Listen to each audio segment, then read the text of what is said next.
diversity and inclusion strategy for the entire university, as well as a host of programs, training, and other programs. But I'm very excited tonight, and I want to welcome you to our Martin Luther King lecture. Tonight's program and all of our lectures is a series of talks brought to you by our Division of Diversity and Inclusion here at UMKC. Really, why we do this? We want to foster inclusive educational opportunities, an equitable community environment, and the more we raise awareness, we hope that there can be more equity. And for all, not only our students, faculty, and staff, but for the community. So that includes all of you as integral parts of the community that we serve. You should know, because I know people through the years have heard a lot of things about UMKC, but you should know that diversity and inclusion is central to our mission, and it is represented in our strategic plan. And if you know anything about organizations, if diversity isn't reflected in the strategic plan, you're already dead in the water. So that is reflected in our strategic plan as fostering an environment of invigorating multiculturalism, globalism, diversity, and inclusion. So I'm very excited tonight to extend a special welcome to Dr. Harry Edwards, our speaker. It's really a pleasure to have him at UMKC. I don't know how many of you followed him since 1968, when he was instrumental in the Summer Olympics, the protests that went on there, and more about that later. But he definitely carries the spirit of Martin Luther King through his being someone who really raised issues of equity, fairness, and justice, even as it relates to sports. You know, some of you may think, and I've actually heard this, that we've made so much progress since Martin Luther King. And the thing is, we have. But there's so much work to be done, because folks, we're still fighting a civil rights struggle in the areas of educational equity. We know our children aren't coming out with the same outcomes. We're fighting a struggle for economic justice, and certainly in the area of criminal justice, where being black means you get more wrongly accused and you get longer sentences than your counterparts. So one thing I hope you go away with tonight is the struggle is not over that Martin Luther King started. So we want you to remember the legacy of Martin Luther King tonight and bring attention to another forefront of civil rights. I can't talk this evening. Justice in the sports arena.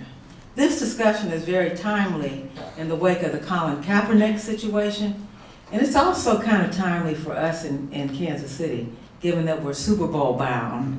And so as we're Super Bowl bound, you go Chiefs. As we're Super Bowl bound, hopefully we'll look beyond the hoopla and think about some of the deeper dynamics that go on in sports. You know, we're an urban serving university. And so we really want to open minds and bring really thought-provoking conversations. So I hope this talk tonight will spark conversations among you, and we will have a question and answer period that you can ask your question. I hope as you leave tonight, you'll be motivated to remember the work of Martin Luther King and to make social justice a priority in your daily life. And I hope all of those tonight who are sports fans will have a heightened awareness that sports is not just a game, but a reflection of the attitudes and perceptions in our society that impact justice and equity. So without further ado, I'd like to invite a very special person to the stage who is going to introduce our speaker. Her name is Joan Johnson, and she is a UMKC sophomore in entrepreneurship and a student athlete. So she's a scholar athlete. And we're very proud of her. Owns her own company already, her own startup. And I'd like to bring her to the stage for introducing our speaker. So Joan Johnson, grace us with your presence on the stage, please.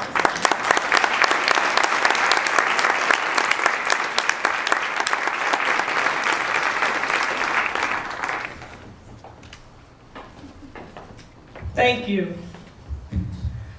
Thank you, Dr. Wilson. And good evening, everyone. Thanks to all for coming tonight to help us celebrate the life and legacy of Dr. Martin Luther King Jr.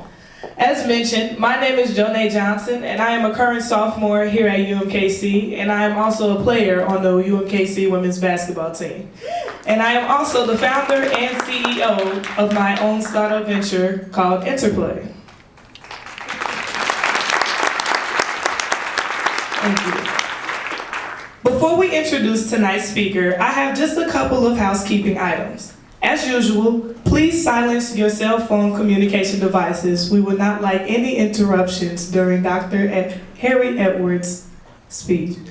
There will also be a question and answer session after our speaker's remarks. In order for this to move smoothly as possible, please raise your hand. We ask that you please respect others who have questions by being brief, quick, and straight to the point.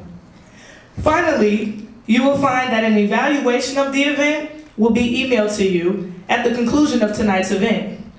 In effort to be more green for the feedback process, please fill out those feedback in a very valuable, because it's valuable to us as we create programming for next year. Now, for the moment we've been waiting for.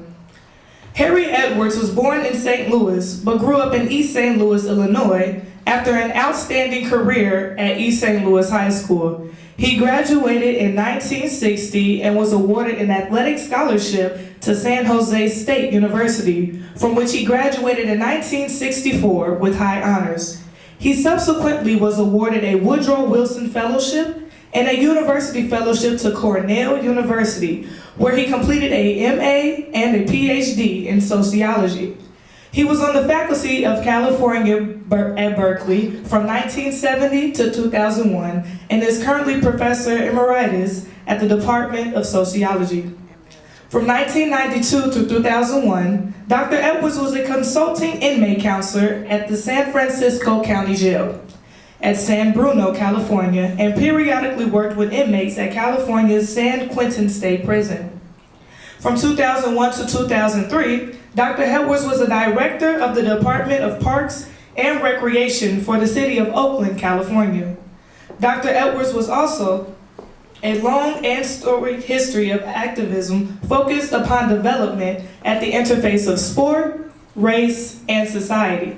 The combination of his experiences as an African American as an athlete in the 1960s and his training in the discipline of sociology led Harry to propose that by the late 1960s, America had become very complacent about the issue of race in sports.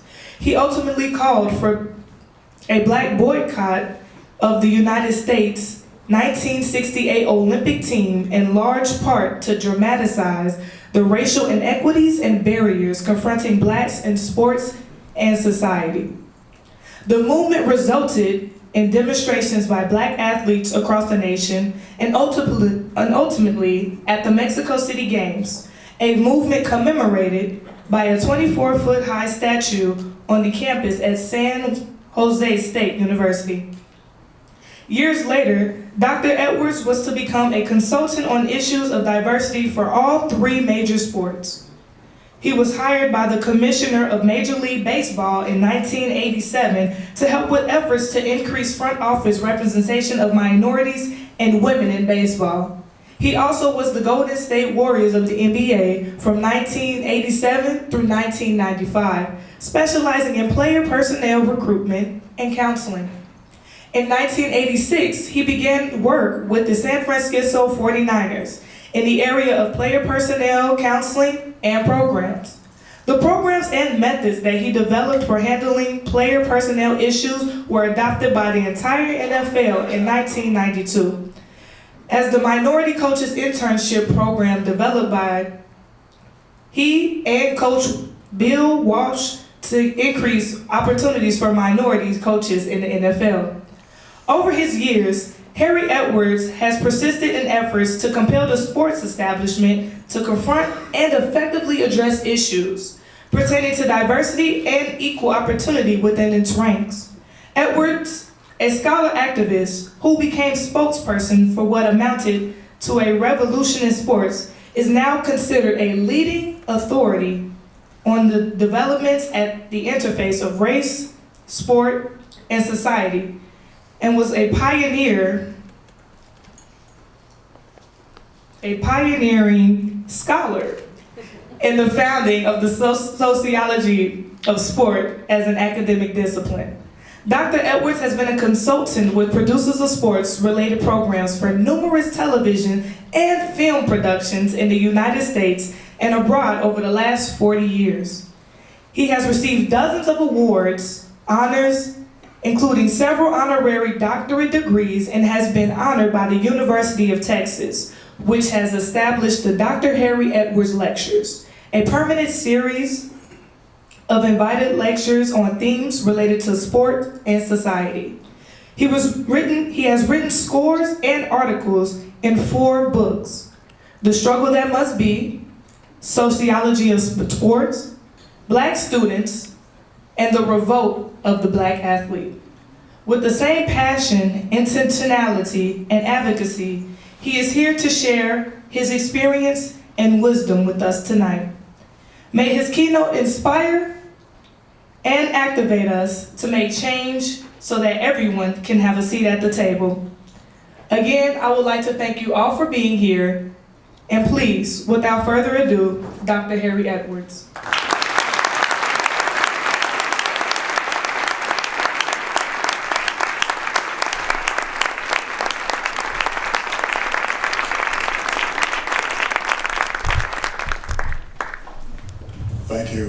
Thank you very much. Get the elephant in the room off the table right away. I'm very much aware that we have some business with Mr. Mahomes and a few other folks in Miami in a couple of weeks, so I look forward to seeing some of you there. Somebody asked me if I was going to go. Well, I took the money. I don't have any option. I got to go, but I look forward to it. It should be a great game. You have a great team, tremendous athletes, best defense in the National Football League against the best offense, some of the most creative defensive minds in football on our side, some of the greatest offensive talent on your side. It should be a heck of a game, and I hope that you enjoy it. Hope that you get a lot out of it.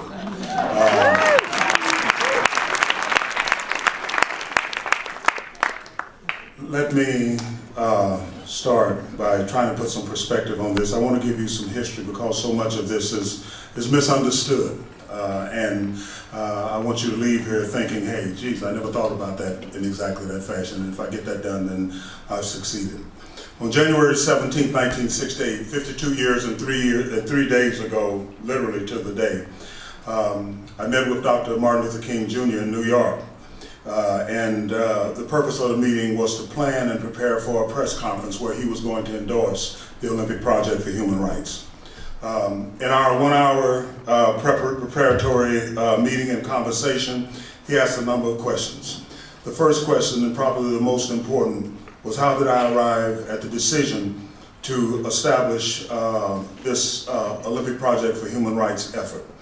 I told him that my own experiences as an athlete and my research into the possibility of developing a sociology of sport had led me to a number of conclusions. First, that sport, far from being the toy department of human affairs, was a developed institution along the lines of religion, education, politics, economics, and so forth.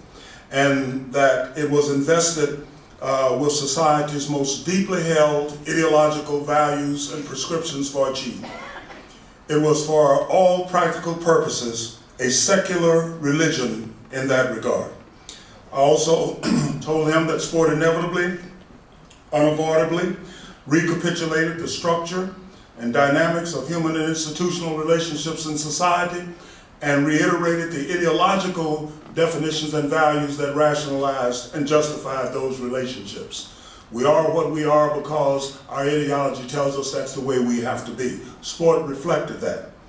Because of this institutional connectedness, I told Dr. King that I was convinced early on that we could change the character of human relations in society and contribute to forming that more perfect union by changing people's perceptions and understandings of the games that they play. just as he had done using religion by giving people a deeper and more profound understanding of the prescriptions of the religions they believed in and the obligations that that led to in terms of social change in society. He looked at me and said, you know, that's what I was really interested in. How did somebody 24 years old come to those conclusions? But now I understand, and perhaps it's meaningful that I was only 26 when I began to take leadership of the Montgomery bus boycott. And what he was saying was, just because you're young doesn't mean that you can't contribute. In fact, most of the changes that have taken place have been either spurred by or deeply impacted and influenced by the youth of American society. And what he was telling me, that black youth were vigorous, thinking, and able. And I really appreciated that. The reality, of course, was that there was already a clear and evident record of black struggle in sports and contribution. The contributions of that struggle for achievement were evident. At 24 years old, a Cornell University graduate student in 1966, it was a trajectory of that history and contribution that led me to organize the Olympic Project for Human Rights. This thing was already underway long before 1968. People go back to 1968 as if it was the beginning. It was simply another stage in what was already an ongoing struggle where sports and athletes were making a contribution. We have to go back to understanding what happened at the turn of the 20th century with the collapse of Reconstruction. On April 18, 1896, the United States Supreme Court made racial segregation the law of the land, supposedly under the guise of separate but equal public accommodations, though the term separate but equal is nowhere to be found in that Supreme Court edict. The lone dissenting voice and opinion in terms of that Supreme Court decision was Associate Justice John Harlan, who stated, the court has ignored the obvious purpose of the act under the guise of giving equal accommodations for whites and blacks to compel the latter to keep to themselves while traveling in railway passenger cars. The ruling presupposed that it was inevitably understood that blacks were inferior, that black people were to stay in a particular place, and it imposed on them a badge of inferiority. And according to Judge Harlan, the greatest such act of unconstitutional behavior on the part of the court since in violation of the 13th Amendment, since the passage of the Dred Scott Act in 1857. In my opinion, he stated the judgment in time will prove pernicious, and the decision made by the court in this case will be considered along with the Dred Scott case among the most odious in Supreme Court history. This is a judgment whose basic job was to deprive black people of all rights and equal standings relative to whites. And ultimately, Justice Harlan turned out to be correct. Eventually, Plessy versus Ferguson was overturned and has been viewed by many as the most odious Supreme Court edict in history. But this was not achieved without strategic, determined, widespread popular struggle. The goal of Plessy versus Ferguson, as Judge Harlan pointed out, was not to generate parallel, equal societal, cultural, institutional arrangements. Judge Harlan pointed out, and it was acknowledged by other jurists of the time, that Plessy versus Ferguson's approach was to reinstitute slavery, but by a different name. And its expected effect was to reduce the conditions and circumstances of black life as close as possible to the subjugation, subsistence, and subservience of slavery without calling it that. Nowhere in the provisions of Plessy versus Ferguson does it state anything about separate but equal, nor could it have ever done so given the way that the edict was written. So the development of viable, vibrant, parallel black social and cultural institutions at the turn of the 20th century constituted an ongoing resistance by black people. And one of the most visible and transformative manifestations of that resistance to the utter black subjugation of a whole culture was to be found in sports. By 1908, 12 years after Plessy, Jack Johnson, the son of two formerly enslaved parents, had become the first black heavyweight champion of the world by defeating Tommy Burns, a Canadian, in Australia for the title. Achievement by black athletic figures on foreign venues or against foreign opponents would become a feature of the black athlete resistance to the oppression and restrictions of opportunity imposed upon not just them, but all black people under Plessy.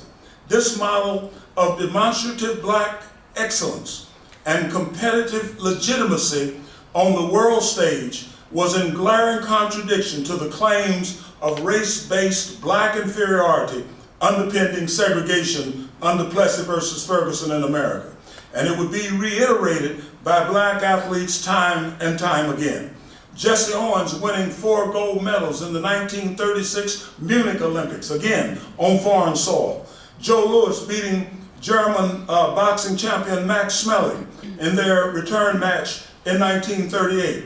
And of course, Paul Robeson, who parlayed a stellar All-American collegiate and professional football career into a singing and acting career that enabled him to perform on the stages of Europe before royalty, years, decades, in a couple of instances, before he was allowed to perform on the stage at Carnegie Hall or other A-list American performing venues. It was in the foreign arena that blacks got their greatest respect and opportunities because of this abject segregation at home.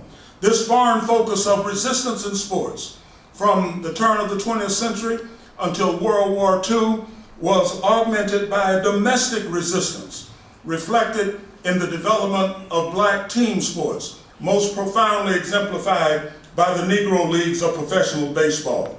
The combination of demonstrative domestic black and foreign achievement, black foreign achievement, constituted what was, in effect, the first wave of black athlete activism in resistance against racism. In other words, this notion of excellence at home, in terms of the Negro Leagues, in terms of black basketball teams, and excellence abroad, from Jack Johnson and Jesse Owens to Joe Louis and so forth, was what came to be called the double V resistance. Conquest over racism abroad and conquest over racism at home. And by the outbreak of World War II, that strategy had become part of a slogan in the black community. You could go to a black community and you'd see the double V sign in black windows, the windows of black churches, black businesses, black homes, and so forth throughout communities across this country. And what that double V meant was victory over racism abroad and victory over racism at home. That was initiated, started, modeled by black athletes in the sports arena. At the end of World War II, in 1945, America was in a global military and political and economic struggle with national communism, and particularly insofar as the Soviet Union and China were concerned. They were in a struggle for hearts and minds in the emerging resource, labor, and market-rich so-called third world, largely non-white countries, and racial segregation here in the United States was a distinct advantage for China and the Soviet Union in terms of convincing the people of those countries. They are supposed to help you. Look at what they're doing to blacks in their country. They're supposed to help you. Look at what they're doing to Latinos in their country. They're supposed to help you. Look at the Chinese Exclusion Act, the Asian Exclusion Act. They're supposed to help you. Look at the quotas that they put on people coming in from India and Pakistan and so forth. And so at the end of World War II, America was at a disadvantage. In sports such as baseball and football, there was also, at that time, developed talent pool shortages due to the war. So many white prospects were killed or wounded or otherwise casualties of the war. And their sports careers, those who had sports careers, were in difficulty. They had pitchers with one arms. They had first basemen who had prosthetic legs. They had people trying to come back and play sports who were not in a condition to play sports at that time. A lot of players never went back to the sports that they played, either as amateurs or professionals. But meanwhile, there was the Negro Leagues and the pool of black college football, basketball, baseball talent, many of whom were never called upon to serve in what was a segregated army, and even those who were called upon to serve did not serve in combat units. They wouldn't put a gun in their hand. They were truck drivers. They were mechanics. They were cooks. They were people who worked behind the scenes in inventory and supply chain. This was too promising a pool of talent for mainstream America to pass up, especially in the face of the challenges of China and the Soviet Union. So you began to get this move to bring in black athletes. It was purely transactional.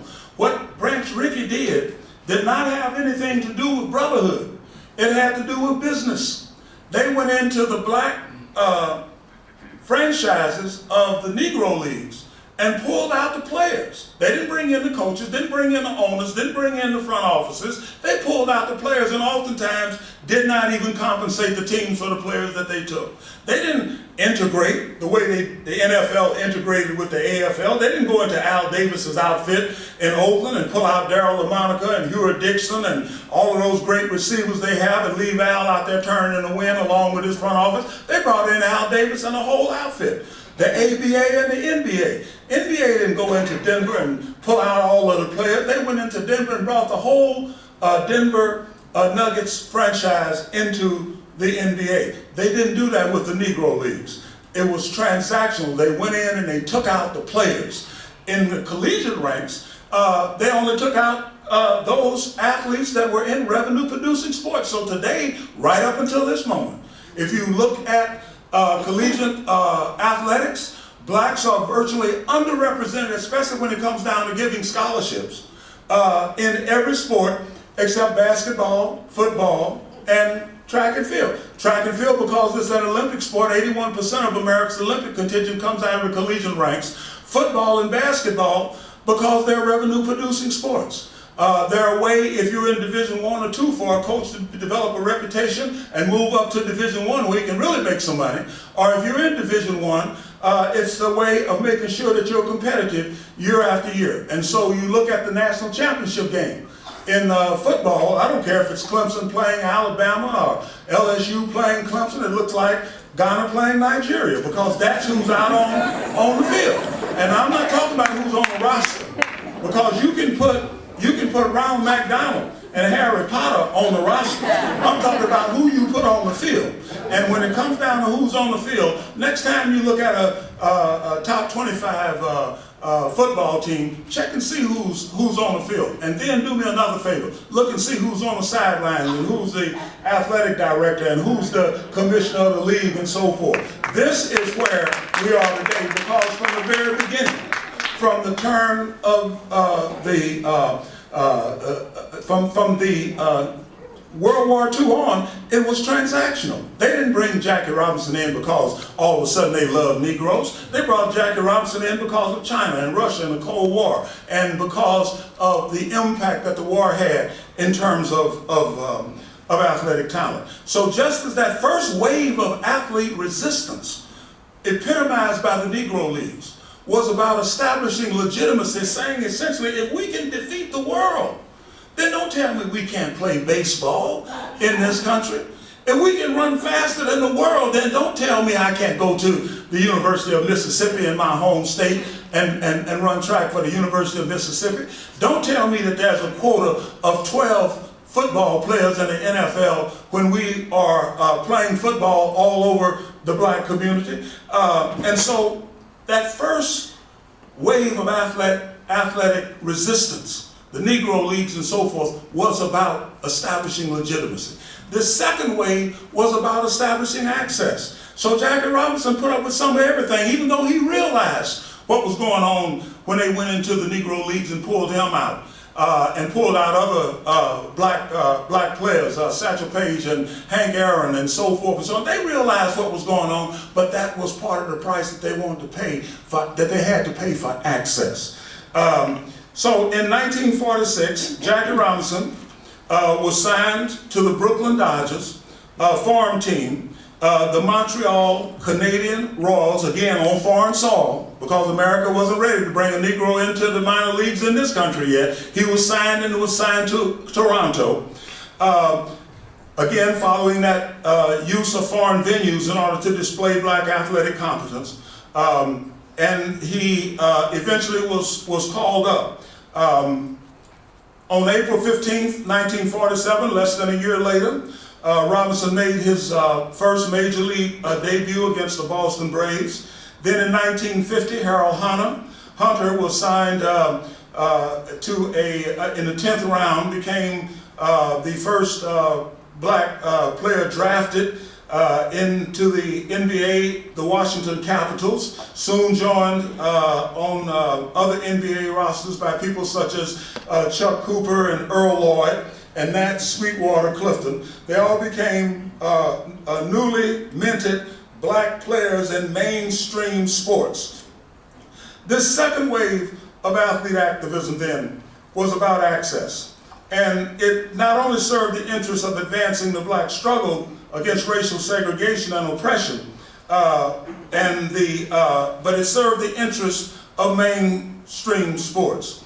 They also served the broader American interest, first in the propaganda struggle against state-sponsored communism, and second, the second wave of athletes modeled the path for the larger movement in American society. So just as those athletes of the first wave developed the double V movement, which became a slogan during World War II and helped blacks transition to the post-World War II years and continue that struggle to broaden the basis of their democratic participation in American society, this second wave of athletes also models the struggle necessary in the broader society. Jackie Robinson was black America's Gandhi. We didn't know anything about Gandhi. Most of us couldn't spell his name, had never read anything about him, didn't know anything about him. So even though Dr. King said it was Gandhi's philosophy that led him to nonviolent direct action, the reality is, in 1946, when Jackie Robinson came into the league, one of the attendant things that happened with him coming into the league was that, as he states in his book, I Never Had It Made, black clergy, black community organizers, black activists organized black community meetings and taught black people how to behave in the stands. So because they saw the black cats being thrown on the field, they saw people sliding into second base trying to hurt Jackie. They heard the racial slurs. They saw the beanballs thrown at Jackie. But Jackie knew that if they lost control in the stands, it could spill into the streets and a race riot. If he lost control on the field, maybe there'd be a rhubarb if his teammates came out of the dugout to help him. Otherwise, he's just out there getting beat up. That's not a problem. But he knew that anything that happened in the stands could be major, and that would put an end to it, because no city would invite the Dodgers to come and play in their stadium if the outcome was likely to be a race riot if somebody said something and blacks got out of hand. So nonviolent direct action we had been doing from 1946 through the time that Jackie retired in 1956. He primed the pump for Dr. King, who became, as he stated to me, the leader of the Montgomery bus boycott in 1956. We had already been doing nonviolent direct action and the training associated with it for a whole decade, thanks to sports and Jackie Robinson. Again, sports modeled what was happening in the broader society. And not only that, but they did it first. And people oftentimes do not remember that or recognize it. The resonance and ramifications of this second wave of athlete activism, of course, extended, as I stated, far beyond the sports arena. And it also set the stage for what was inevitably the third wave of athlete activism. Despite the fact that blacks had gained access, the reality was that the culture of sports did not change, because it was a transactional arrangement. It was not about a change of heart or a change of mind any more than the black quarterback that we see. Mahomes is not out there because the NFL has changed its mind about the black quarterback. Mahomes and Lamar Jackson and Deshaun Watson and Russell Wilson, Kaepernick was out there because of transactional realities. It was Reggie White. It was Charles Haley. It was Lawrence Taylor that gave us the black quarterback. When the game became a passing game, there became a premium on getting to the passer, because he could kill you. One strike and he's gone. Mahomes proves that last week. All of a sudden, this boy's throwing 7 touchdowns. And they're trying to get to him, but they can't. Because he not only has pocket mobility, he has escapability. And is still looking down the field. So it wasn't a change of heart. Now we recognize it's not, the black athlete is intelligent enough to play quarterback. We didn't know that before, so we're going to give, no, that wasn't what it was about. They got tired of paying these white kids millions of dollars to play quarterback, and they end up sitting in a tub for half the season because they're injured. And all of a sudden they say, hey, wait a minute, this young brother got escapability. And you know what? I think he can play quarterback. So what gave us the black quarterback was Lawrence Taylor, Charles Haley, Reggie White, just as surely as the lion gave the antelope his speed. You have to be able to move if you're going to play that position today. So, again, it's transactional. It's always been transactional. It's not because of the Constitution or morality or doing the right thing or change of heart or change of... It's transactional. They brought in Jackie Robinson and to totally destroyed the Negro Leagues because of World War II and this whole thing with the Third World and global communism and so forth. And as soon as they could get past that and get over it, they moved on as soon as they found another business model. And so now they don't deal with black baseball players anymore. There were 21% black baseball players in 1973. Today there's less than 8%. Why? Because they changed business models. They started offshoring black athlete development to Panama and the Dominican Republic and Haiti and down in Brazil and Mexico and Puerto Rico. And as a consequence of that, that they don't even send scouts into the black community anymore. And so today, you look and you see 26% of Major League Baseball is Latino, 40% if you count all the athletes that are in farm clubs. Blacks are dwindling, 7.8% of the baseball players, down from 21%. Everybody knows we can play baseball, but the reality is they've changed business models. The transactional paradigm has changed. It's always been that way. And so with Jackie Robinson and the push for access, it was transactional. It wasn't about the Constitution, it wasn't about value, it wasn't about brotherhood, it wasn't about any of that. It was about business. But by the mid-1960s, forces and dynamics already well this side of the sports political horizon were already giving rise to a third wave of athlete activism that would challenge the established desegregation model and arrangements as inadequate and incomplete. Because it wasn't about brotherhood. If it had been about brotherhood, they'd straighten out the culture as well as the representation. But they didn't, because it wasn't about that. This third wave would substantially break with second wave definitions of what constituted appropriately responsive, proactive athlete activism as part of the struggle to broaden the black democratic participation in all of America. And some second wave athletes became legends, as big a legend as Jack Johnson, Paul Robeson, Jesse Owens, Joe Louis, Jackie Robinson, and so forth. By 1966, 10 years after the retirement of Jackie Robinson from baseball and a decade into Dr. King's leadership in the civil rights movement, younger, more impatient, outspoken, militant civil rights activists had shifted their focus from simple achievement of access and desegregation and civil rights to supporting a much broader concern for human rights. Dr. King had moved to that same point. In the end, he and Malcolm X were standing back to back, facing in different directions, but saying essentially the same thing. You have to check that out. People talk about Dr. King, I have a dream. That's what they want you to remember. No, Dr. King said, I have some demands, and they have to do with the dream. But I have some demands. That's the same thing that Malcolm was saying.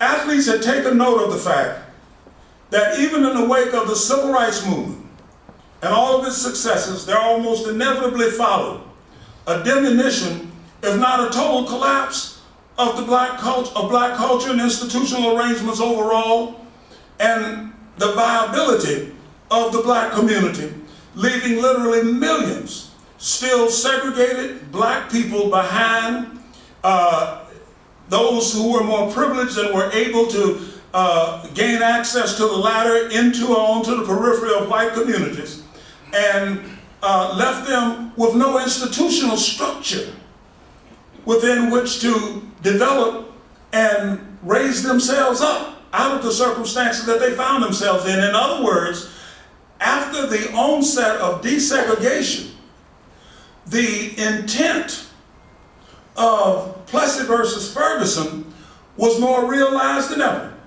Blacks were more subjugated to subsistence than they had been even at the time that Plessy versus Ferguson was passed. Why? Not because of what white America did under Plessy versus Ferguson, but because what the black civil rights movement accomplished that enabled the black middle classes and others, the professional classes, to move out of the black community, leaving behind literally millions of people who were leaderless and in some instances hopeless.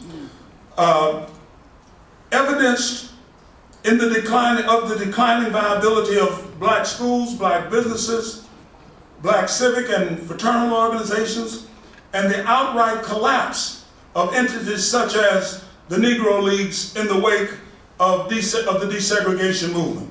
The trajectory of efforts by young militant blacks was not to return to the bad old days of segregation, but to shift to the principal and priority concern of human rights and human rights development. That is, we're not just concerned about changing laws that oppress us by law. We're concerned about a fundamental dignity and respect for us as full and equal human beings. A human rights emphasis carried the perceived potential to enhance the human dignity and respect for black people, their capabilities, institutions, communities, and so forth. This meant not only banks and other corporations and civic and political interests and government concerns constructively engaging these traditional black communities, but being open to recruiting and bringing black people into their mainstream organizational ranks. And with all of this, the emerging third wave of athletes concurred, epitomized by the 1968 Olympic Project for Human Rights, which following upon the 1967 revolt of the black athlete at San Jose State, asked a very, very simple question in terms of just the athlete aspect of a demand for dignity and respect. Why should we play where we can't work? And they thought I was insane when I raised that question. If we can't work as coaches and athletic directors and conference commissioners, why are we playing for these schools, bringing all this money in? And matter of fact, that question can still be asked today. If you look at what's going on.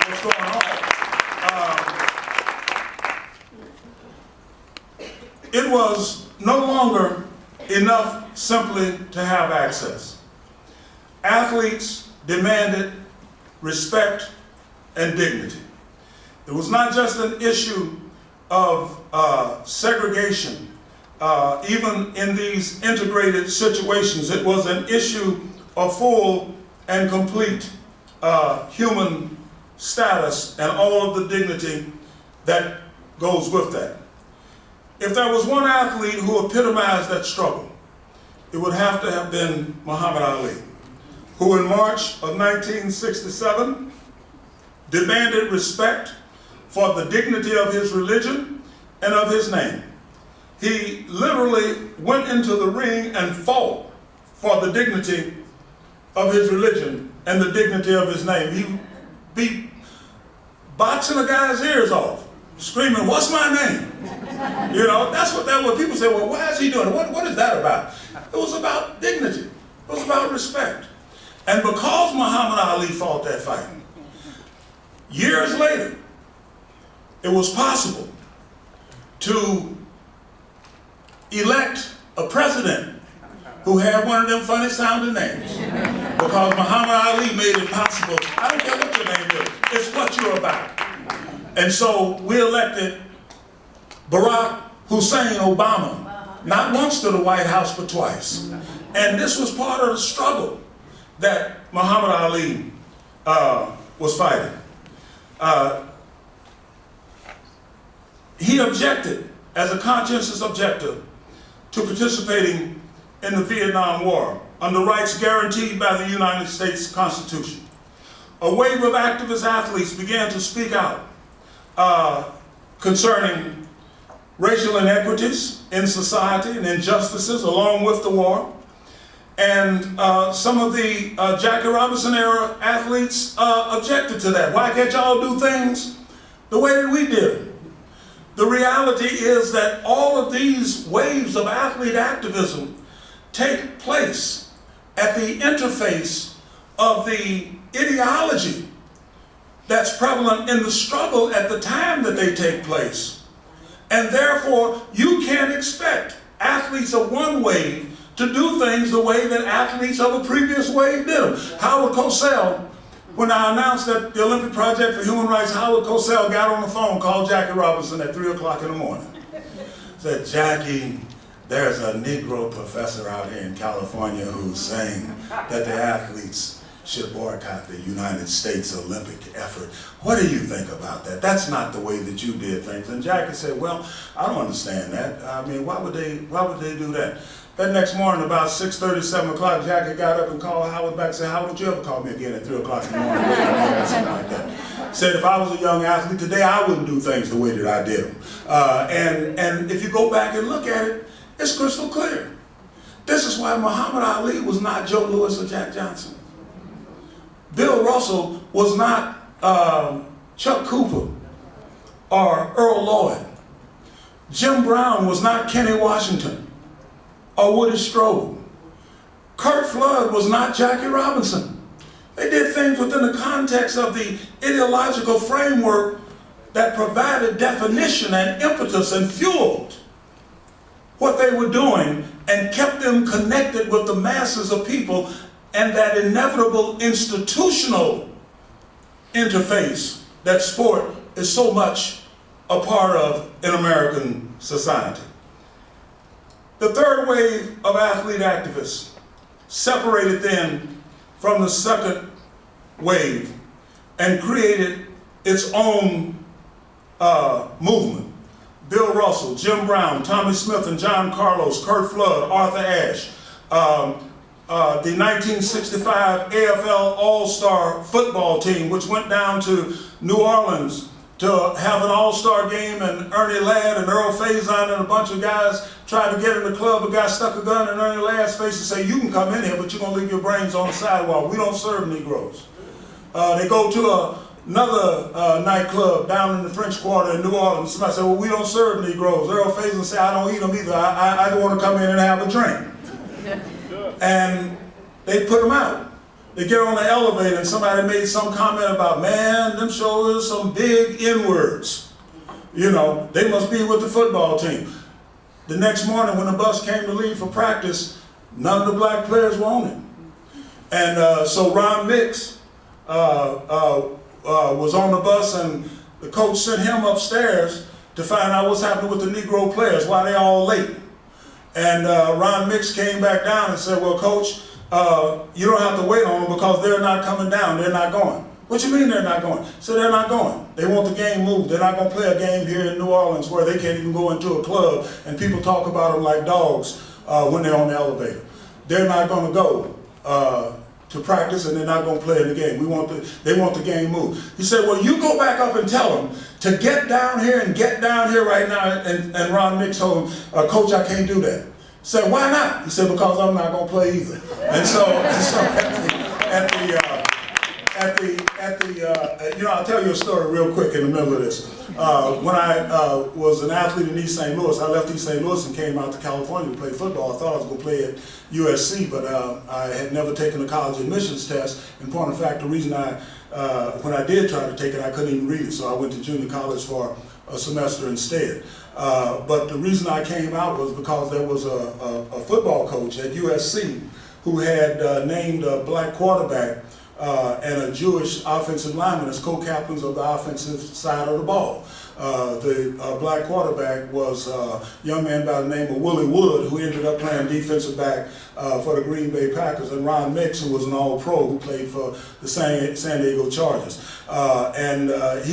This coach got a lot of death threats and other foul mail as a result of naming this Jewish kid offensive lineman as a co-captain and a black kid at USC as co-captains. And so his response was to name him co-captain again that next year in 1959. That coach's name was Al Davis, who ultimately came to be the owner and coach and so forth of the Oakland Raiders. So I was not surprised when he hired the first black head coach in the NFL, Art Shell of the modern era, when he hired the first woman as a legitimate CEO, Amy Trash, the CEO of the Raiders, or when he drafted the first black quarterback in the first round, Eldridge Dickey out of Tennessee State. People forget that Stabler was the second round pick out of Alabama, and when Eldridge got hurt, then Stabler took the job over, and of course the rest is history. You get somebody like Stabler in your position, you may as well go and look for another position. But that was Al Davis. Anyway, that's a sidebar to what we're talking about here, but it tells you something about the the nature of the era. So the 1965 AFL All-Star Football Team, the University of Wyoming football team, 14 who wanted to wear armbands to protest the BYU Mormon policy of discrimination against blacks, said that they were doomed by God to a state of inferiority because they were the descendants of Ham and who laughed at his naked father Noah, and of Cain who slew his brother Abel, and that they could not recognize blacks as equal until God spoke. And so the black players at the University of Wyoming said, we're going to play against them and put money in their coffin. We at least want to wear an armband in protest. The coach said, not here. You're not going to wear an armband or anything else because you're off the team. Got rid of all 14 of them. They were 10-0 at that time. The next year they won, I think, 4 games. The year after that they won 2 games. The year after that the coach was gone. That was how strong it was. The Syracuse 8, again, a situation of racism on campus and so forth. Football and basketball players from the University of California, Berkeley, UCLA, Oregon State, University of Washington, St. Mary's basketball team. More than 105 other colleges and universities were all part of this third wave of black athlete activism that literally changed the face of American mainstream sports programs. But once the NC2A found out that these athletes had woke up, they put a rule in where you didn't have to give them a 4-year scholarship. You can give them a scholarship 1 year at a time, which gave the coaches more power over the athlete, and that rule stays in force, is still in force to this day. This third wave was part of what came to be known as the Black Power movement. Just as Jackie Robinson's movement was fueled by the Civil Rights movement, beginning in the post-World War II years, just as abject segregation fueled the first wave of athlete activism, the Negro Leagues and so forth, this third wave was fueled by the Black Power movement. By 1972, the Black Power movement was done. But you'll find if you go back and look at these types of movements like the Black Power movement, they have an expiration date of about 6 years. If you look at the longer movements, like Dr. King's movement, they have an expiration date of about 10 years. Dr. King came in 1956 with Montgomery. By 1966, he was on the outs with virtually everybody. The organizers of traditional civil rights groups were on him because he came out against the Civil War. The youth were on him because he was still for nonviolent direct action. They didn't understand that everybody had more or less turned against him. He lasted about 10 years. The Black Power movement lasted about 6 years. From 1966, when Stokely Carmichael said Black Power during the Meredith March, right up until 1972. And if you look at the reality, in 1972, that was a demonstration at the Munich Games. It was Vince Matthews and Wayne Collette demonstrated on the podium of the Munich Olympics. They were sent home along with the rest of the relay team. They sent more athletes home in '72 for protests than they sent home in '68. But we remember Smith and Carlos. We don't remember Vince Matthews and Wayne Collette because there was no movement by 1972. The Black Power movement was gone, the Civil Rights movement was dead, and in any event was already in the rearview mirror, so there was nothing framing it up. So we don't remember these athletes. There were other athletes who came along in between 1972 and 2012. There was Mahmoud Abdul Rauf, the former Chris Jackson, who was a Muslim, and like Ali said, my religion tells me I cannot stand and say land of the free and home of the brave, and my people are not free. And they kicked him, they ran him out of the game, out of the NBA. And he was Steph Curry before Steph Curry was Steph Curry. I watched Mahmoud put up 45 on Michael Jordan.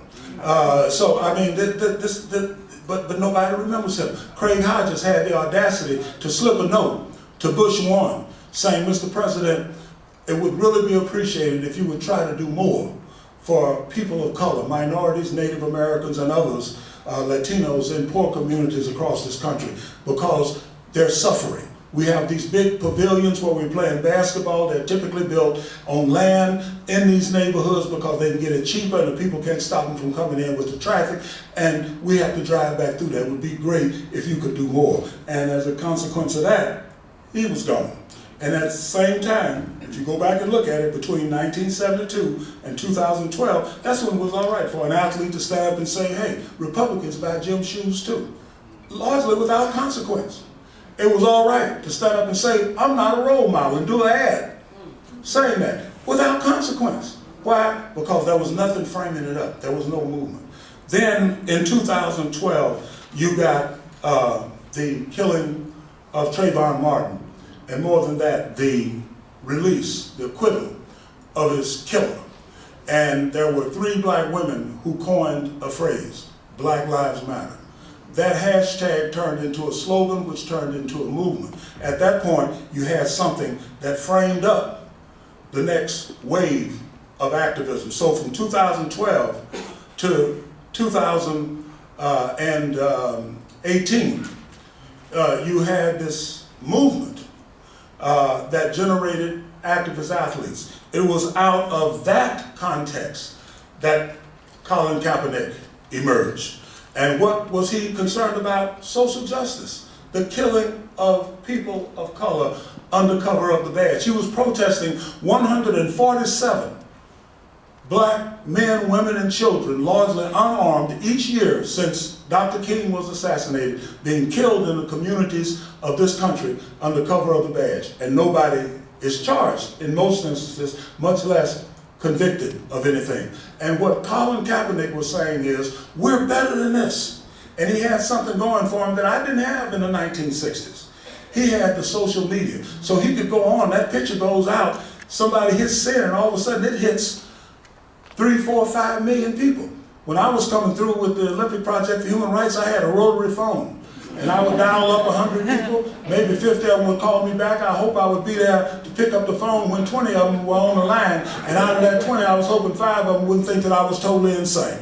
And so he has the social media. And so now all of a sudden, you got 5 million people saying, hey, wait a minute, there's something wrong here. And then other athletes say, yeah, it's time for us to speak too. But this is an era of power. And a lot of that power is driven by the technology that they have access to. And so you get not just Colin Kaepernick, but you get LeBron, you get Carmelo, you get D. Wade, you get CP3 going to ESPN, something I never would have dreamed of doing. Would have been impossible. I would have been insane to do it. And telling ESPN, hey, we got something to say. And we want to say it during your premiere award show. You know what ESPN's response was? How much time you gonna need? And they went on and said, hey, tweeting is not enough. Twittering and Instagramming is not support. You got to get out into the community and do things if we're gonna deal with this. Black Lives Matter. And they gave them as much time as they needed. And that's not the only insignia of power, which is what this fourth wave was about that Colin Kaepernick represents. The owner and CEO of Under Armour came out in a newspaper ad saying that Donald Trump is a real asset.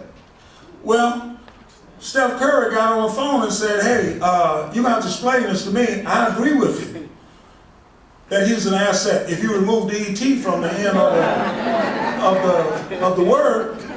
But in the meanwhile, you got to explain this to me because I got a problem. And this only realize something.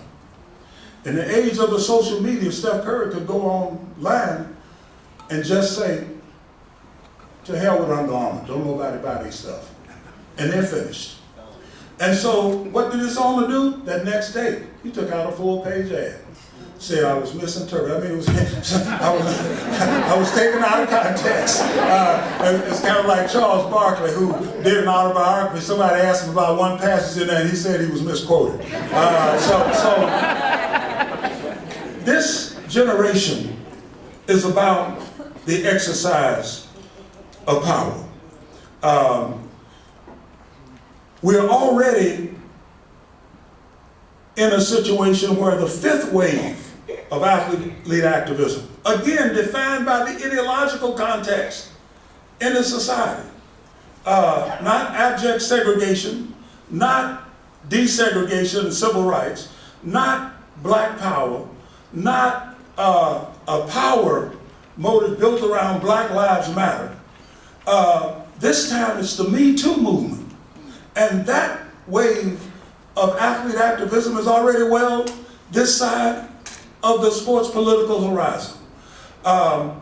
You have the WNBA giving $5 of every ticket to Planned Parenthood. You have these women athletes taking a knee and making statements not just about Black Lives Matter, but about the general situation of inequality and injustice in American society.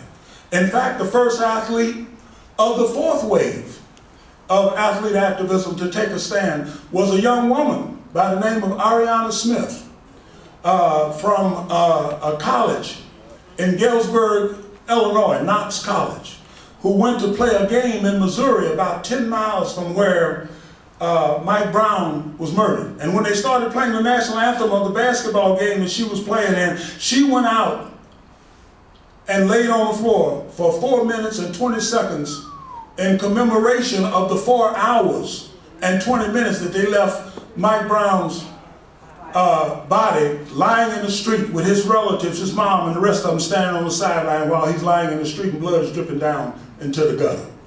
And of course she was suspended, and when the letters and the emails started coming into the school, they reversed the suspension, but she said, no, that's okay. You told me what you're about. That's right. That's all right. I'm not coming back to your basketball team. I'm not going to bother you anymore. But I hope you understand what I was about as well, because that's the message that I think is more important. So women have always been involved in this movement, but this one is going to be about women. The WNBA, Serena speaking up, speaking out. That's the cutting edge of a social political movement that's already well this side of the sports political horizon. But here's where things are going to come to a head. You have this open outright assault on Roe v. Wade and Planned Parenthood. That's why the WNBA is giving $5 for every ticket to Planned Parenthood. People talk about Title IX in 1972, but what they don't talk about is Roe v. Wade in 1973. Because Roe v. Wade and Planned Parenthood was what gave these institutions and professional teams the assurance that if I give this woman a contract, if I give her a scholarship in April, she's going to be around in September to play and going to be around next April to play in the NC2A Final Four, or the tournament, or run in the NC2A championship track game, or play volleyball, or whatever, gymnastics.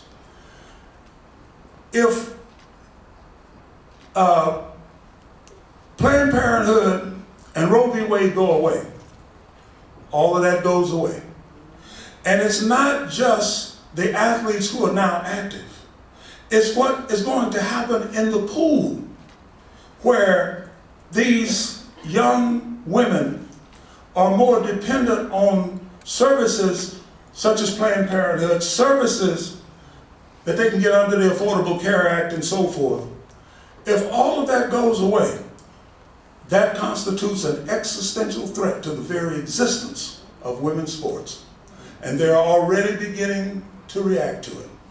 They're already beginning to say, hey, wait a minute. We're not going back to 1940 and 1950, when only women athletes that you saw were from historically black schools, because in those schools, athletics was as much a health issue as it was a competitive issue. Those days are gone. We are going to fight and defend our right to adequate and necessary medical access. That struggle is already well this side of the sports political horizon, and it's an existential threat to the very existence of women's sports, Olympic, collegiate, high school, and so forth. that's at stake in that regard. Let me finish up real quick here. The point of all of this is that it's not the activist athlete that has created this struggle. It's generation after generation of activist athletes who are participating in their leg of this struggle, their battle of this struggle. And I hold emphatically that just as there's a movement coming, there'll be one after that, and one after that. At the National Museum of African American History and Culture in Washington, D.C., if you haven't seen it, y'all go see it. It's really something to see. At the Smithsonian, they have a flashboard above the entryway to the sports hall. And it's a quote that I gave to a reporter who asked me, after the 1968 demonstrations at Mexico City, what difference does it make? Do you think that this is the end of this? Do you think that we're going to be able to finally get this thing resolved? And what I told him was, in 1968, that the challenges of our circumstances are diverse and dynamic. Our struggle, therefore, must be multifaceted and perpetual, and there are no final victories. That's why we're constantly in pursuit of forming that more perfect union. It'll never be perfect, but the struggle to get there is part of what is in the very fabric and soul of American society. And we're most definitely part of that. Thank you very much. Appreciate it.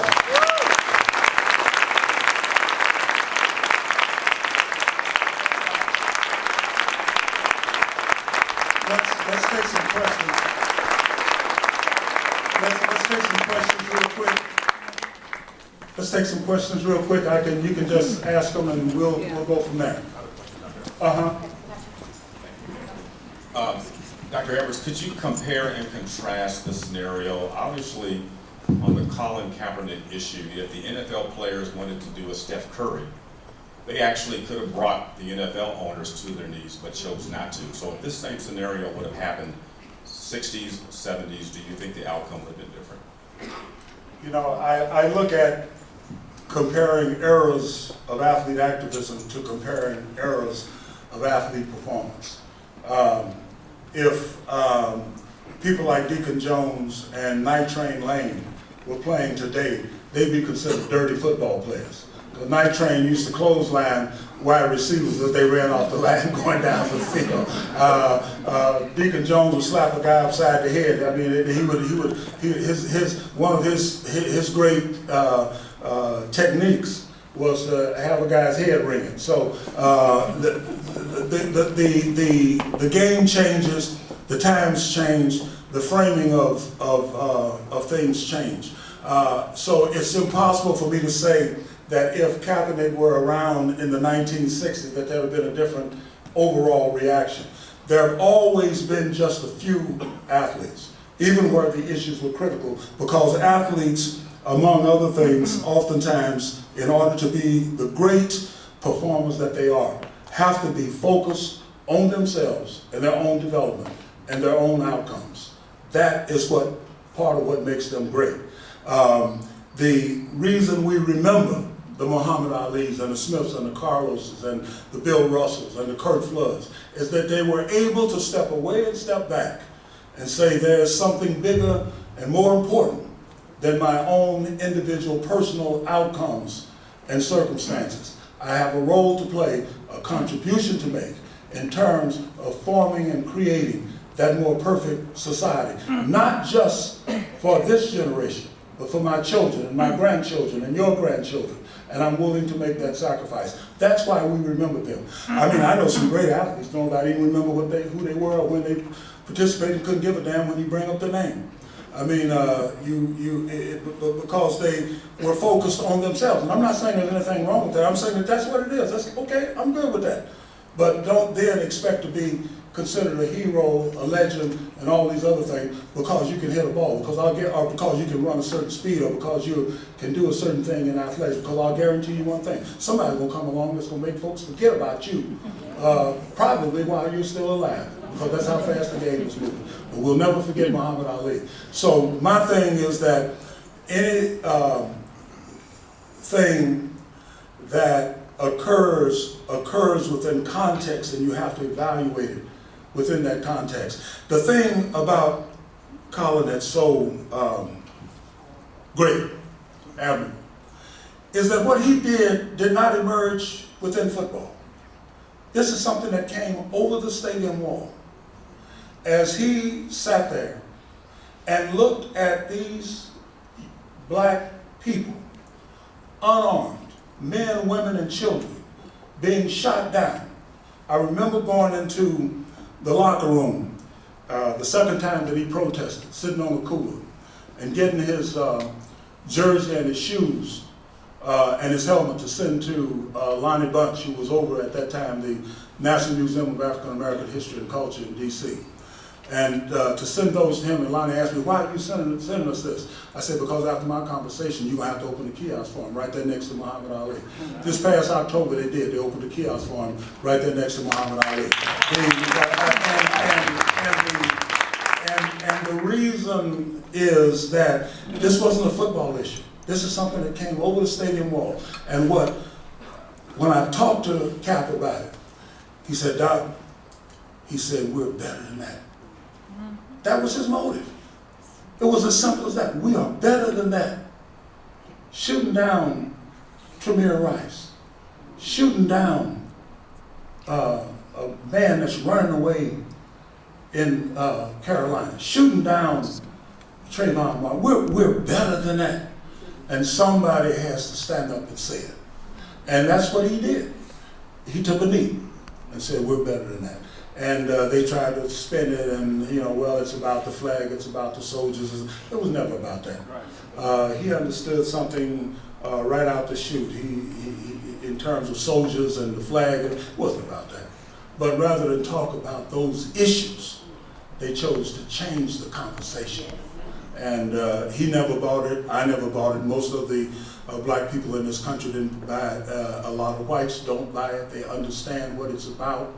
There's something sick about shooting down a 12-year-old kid in a park, about shooting a man in the back who's running away, about shooting down a woman who's in her house through a window. There's something sick about that, and we have to deal with it.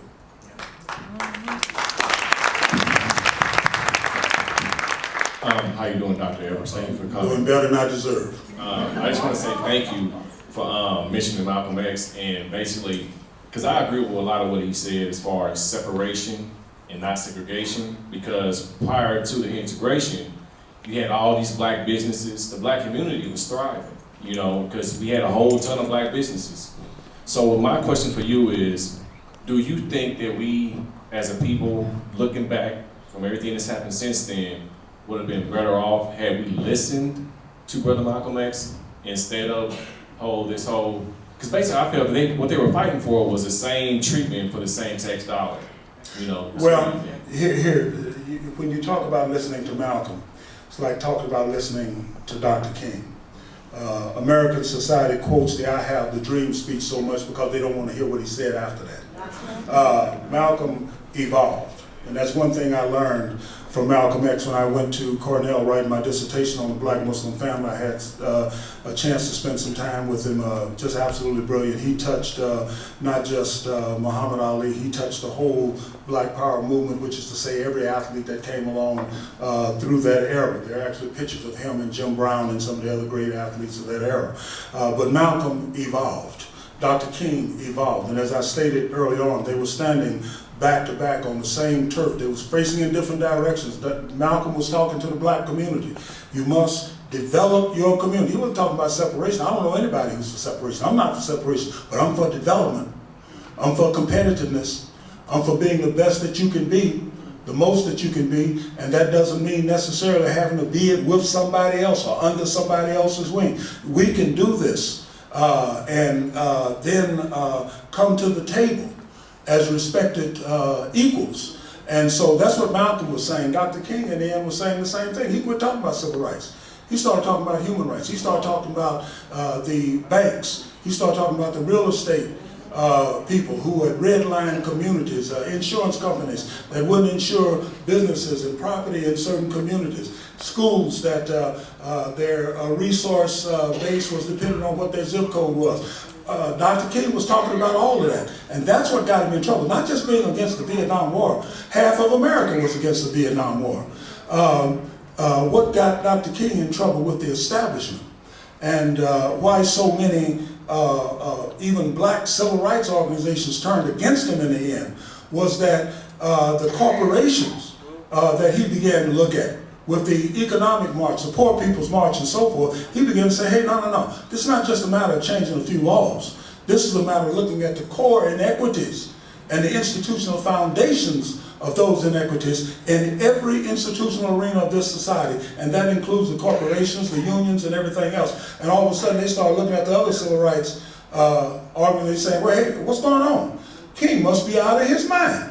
We wrote a check for them for X amount of dollars last year, and all the other organizations began to say, well, you know, really, Martin, you hurting us here. So he was standing right there back to back with Malcolm. Malcolm was saying, forget the corporations. We need to develop our own institutions. You know, one of the ways I got into do my research on the Black Muslim family with Malcolm's group, Malcolm was bringing around a whole lot of engineers, psychologists, doctors, lawyers, sociologists. And when they found out I was a graduate student from Cornell University, of course, come on in. Because that's what he was serious about, building stable, competitive, independent communities. He wasn't about separation. It was about independence. It was about capability, competence, competitiveness. And Dr. King ended up at that same place, and they both were dispatched at the age of 39. So we don't know what they would think about today, but that was what that whole thing was about. I don't think Dr. King or Malcolm in the end were about separation, because the reality is that we're not going anywhere. White folks in America not going anywhere. We're going to be here together, and I think it's just like Dr. King said, we can prosper and develop as brothers and sisters, or we can die together like fools. And that's exactly what the program is. A lot of that responsibility is on us if you listen to Malcolm. A lot of it is on the social system and the society if you listen to Dr. King. But when you put them together, you know what? That's not a bad paradigm for progress. Hi, I'm Octavia Malone. I'm a recent graduate from the University of Missouri, Columbia. And so I want to say thank you for coming out, because you gave me a better understanding of sociology of sport, and it kind of made me think about what I went through in college. And so I was there when we had all the riots and the protests. Mizzou concerned 1950, if you're not familiar with the students. And so I was there, I was a sophomore at school, and nothing was like, the protest was going on for months, a lot of stuff was going on for months, and it wasn't until the football players stood up and got out there and said, hey, we're not playing any games, we're not going to do anything, and that's when they wanted to move into actually doing something about it. So I realized how powerful it is being on a sports team and knowing everybody knows Mizzou is for football. So like I noticed that was a transaction. They didn't even care about what was really going on. They just seen it. And haven't changed. Yeah, it hasn't changed, and it still hasn't changed. It's a lot of stuff, but it just made me realize that this is real life, you know, and it's going to continue to happen if we don't do things about it. Yeah, the University of Missouri football team was part of that power era. That fourth wave that Kaepernick's a part of. So that 2.5 years, those students out there marching saying, hey, you know what, we have a serious problem of racism on this campus, these nooses and all these N-bombs and everything. Yeah, I was scared and to young go to women class. walking across the campus at night scared of being assaulted and one thing or another because they're black. When the athletes stood up and said, okay, y'all can't move on this, huh? All right, we're not going to practice, we're not going to play in the games until you move on it. They understood something. One, they were finished in terms of recruiting any black athletes after that. They could forget that. If that was the case, then, and they just joined the SEC as well, and all of a sudden they're not going to be able to recruit black athletes, hey, that president was gone, and on top of it, on the way out the door, he took the chancellor with him. And by the end of the year, the football coach was gone. And so that was part of that era where athletes were exercising power. This is Colin Kaepernick's era, the Black Lives Matter movement framing all of that up. So that was a textbook example of a fourth wave athlete activism. Yeah, but and again, it was transactional. They haven't changed their hearts. They haven't changed their minds. And so this means that you not only have to be vigilant. These are not circumstances that require vigilance. These are circumstances that require surveillance. So you got to be real and understand who and what you are dealing with. Things are the way that they are because somebody wants them that way. That doesn't mean that you can't get changes. It means that it's going to be a struggle and it's going to be hard. That's why they call it a struggle rather than a picnic. It's one of those things that you just have to wrap your mind around and make up your mind that you're going to do. Or you could do like a lot of athletes and say, hey, they ain't got nothing to do with me.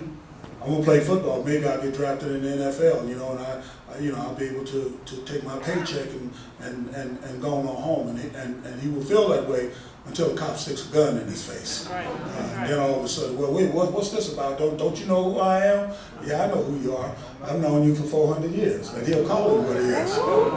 So the thing that happened in Missouri, I think, was, again, a textbook example of the exercise of power by the fourth wave of athlete activists. Thank you. Hi, Dr. Edwards, Fred Lane.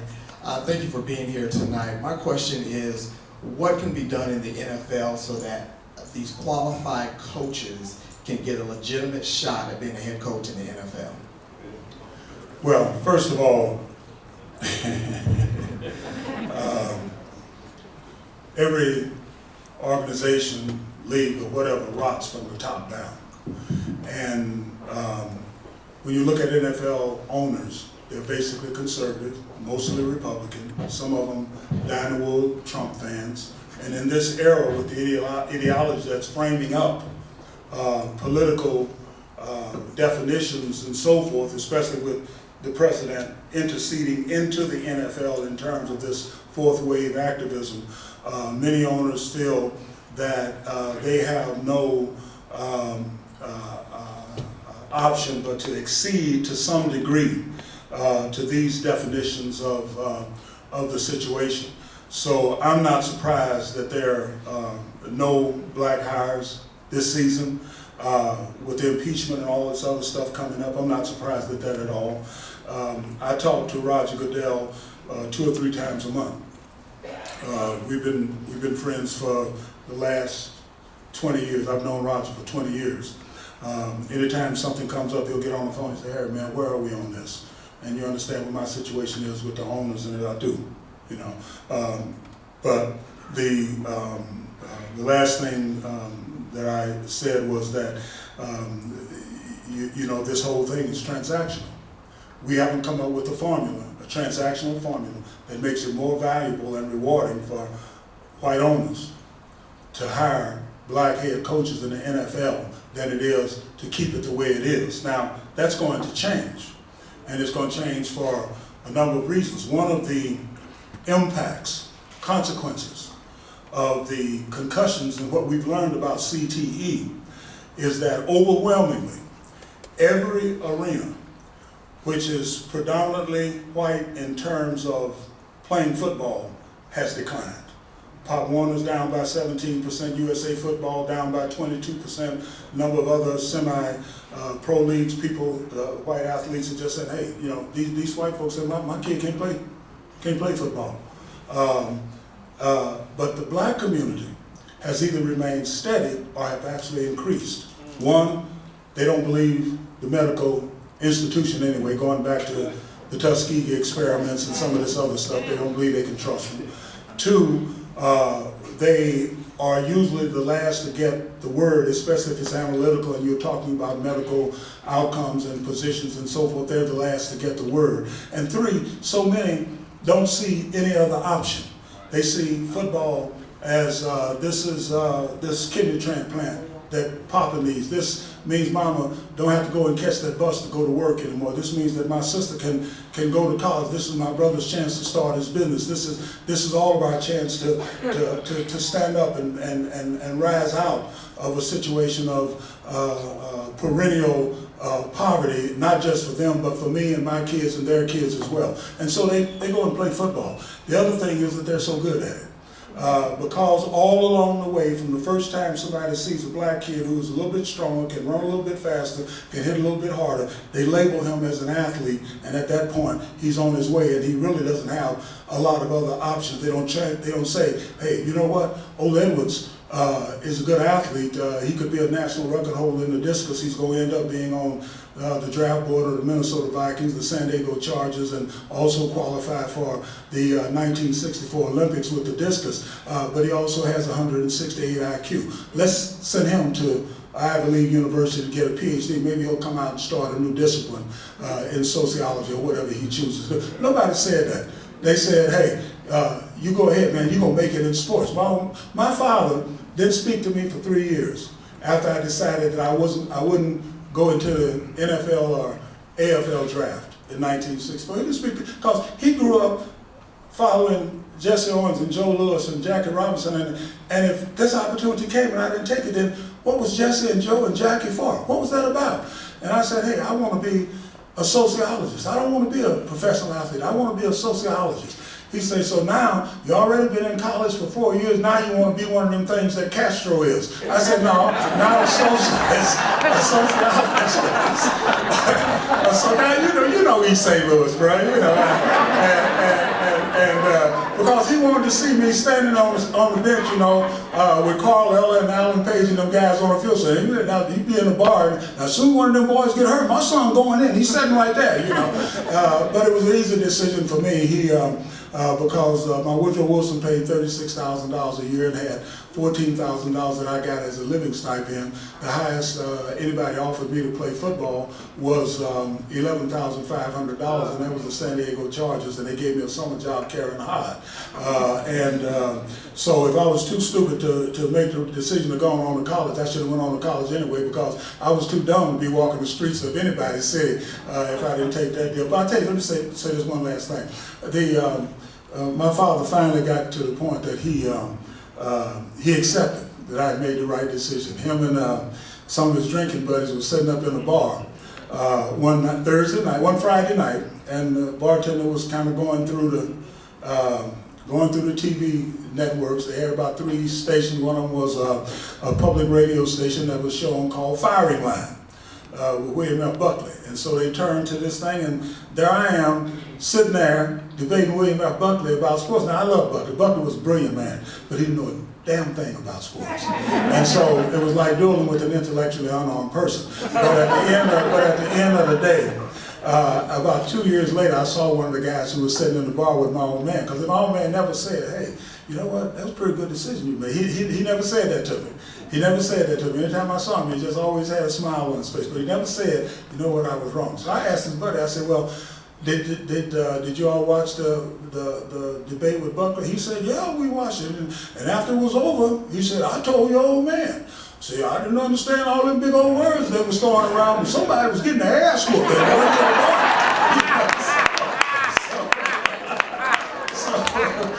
So I said, well, what did my old man say? Well, she said, well, you know, he been in college for 12 years. He got one of them Ivy League diplomas, you know.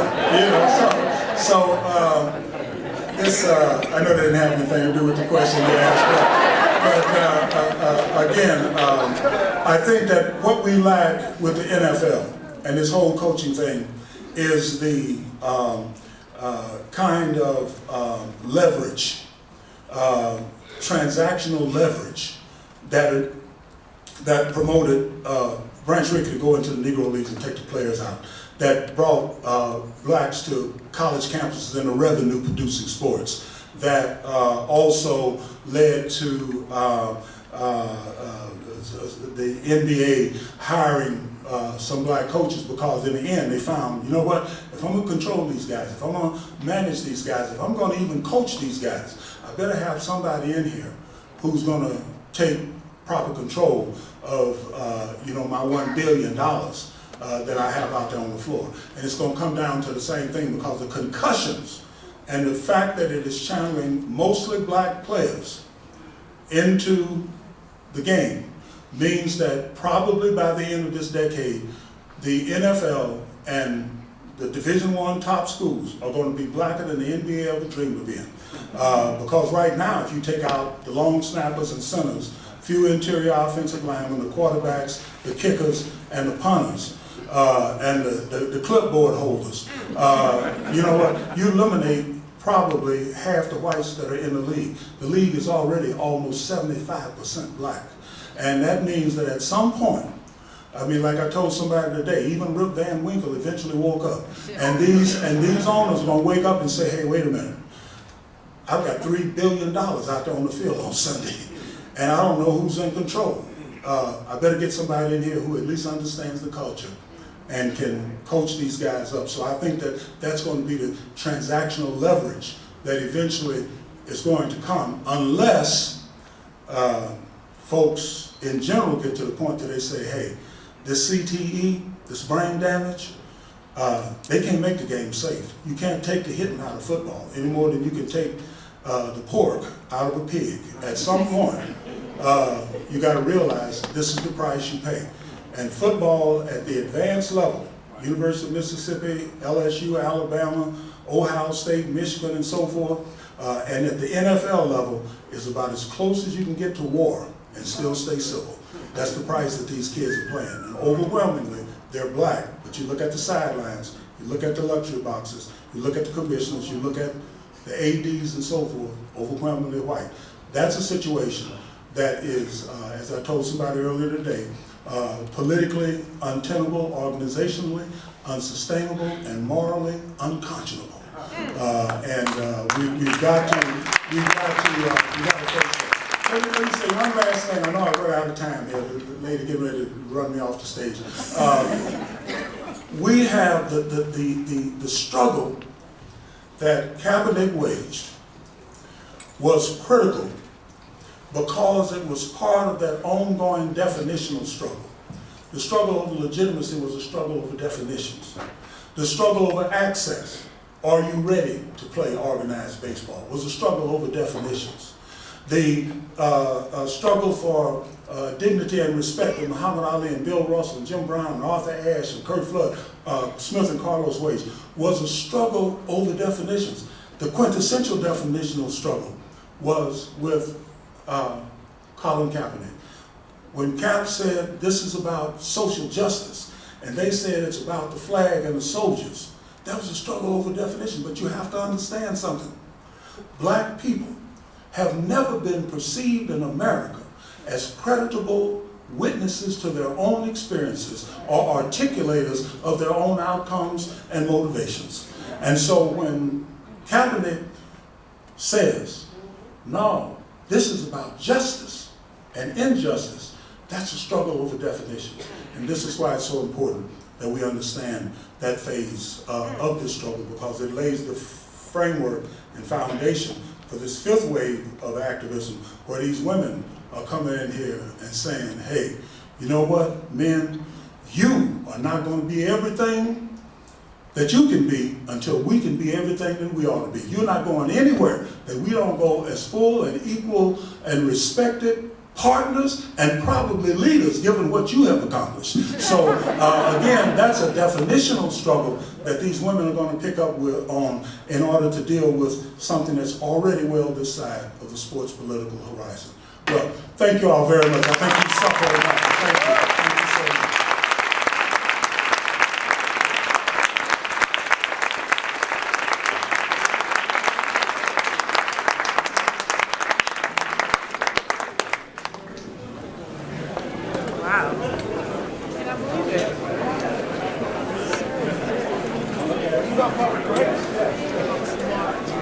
The program is brought to you by the Kansas City Business Association.